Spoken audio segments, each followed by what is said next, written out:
talk about art now. Now, if you think about paintings of Cornwall, you're probably thinking of seascapes, moody cliffs, maybe some woodland in the background, but with this night sky over above. How did I do? I mean, that was excellent. Yeah, Yes, really good description, yes. That covers it. And I'd say, if I wanted to be precise, it's about 2 foot square. Yes, yeah, that's fair. They're being very pragmatic, they're getting them in dimensions. Tell me a bit about the creation of that.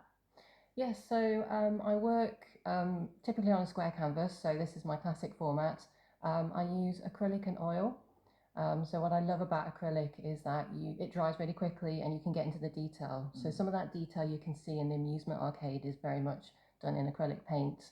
But I also like to use a bit of oil. So the juicy to do an amusement arcade. And when I walked past that one, I was like, that's the one. You've got a good title for it. Yes, so the title is called Insert Coin to Begin.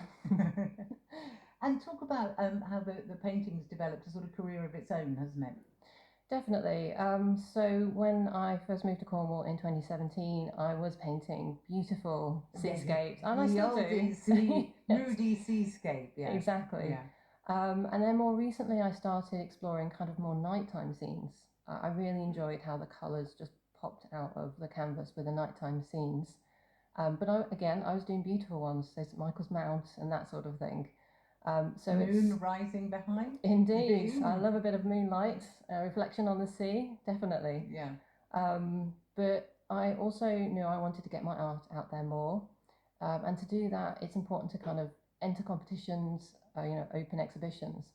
And to do that, I was like, okay, I need a subject which is going to make a judge look twice.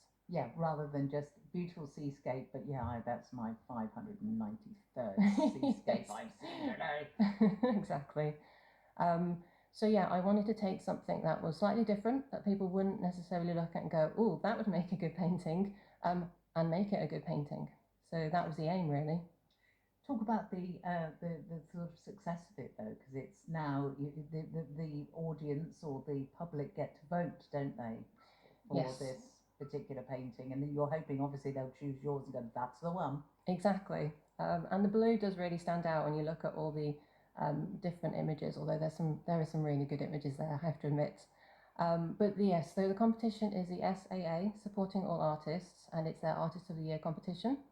50 finalists, and voting is open. So yes, I would like to ask people to vote for that painting and help me stand a chance to win the People's Choice Award. That is fabulous. Where can people find the entries online so they can vote for you, hopefully? Yes, fingers crossed. I think the easiest way to describe it is if they go to my website. So that's handonart.com. Hand on art.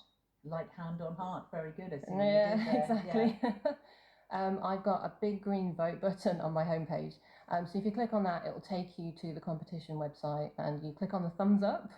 You have to enter an email, you get a verification code, which is kind of normal nowadays, and you know your vote's been successful when you get that green thumbs up.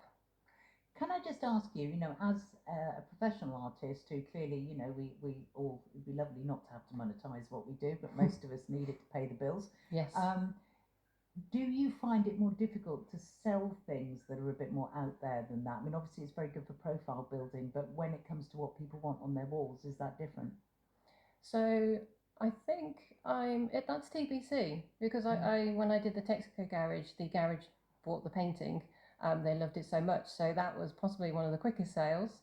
There's a lot of interest in this, and although typically in the past I've definitely sold kind of the more beautiful ones, I think there's a market potentially for something a little bit different, so I'll have to keep you posted on that.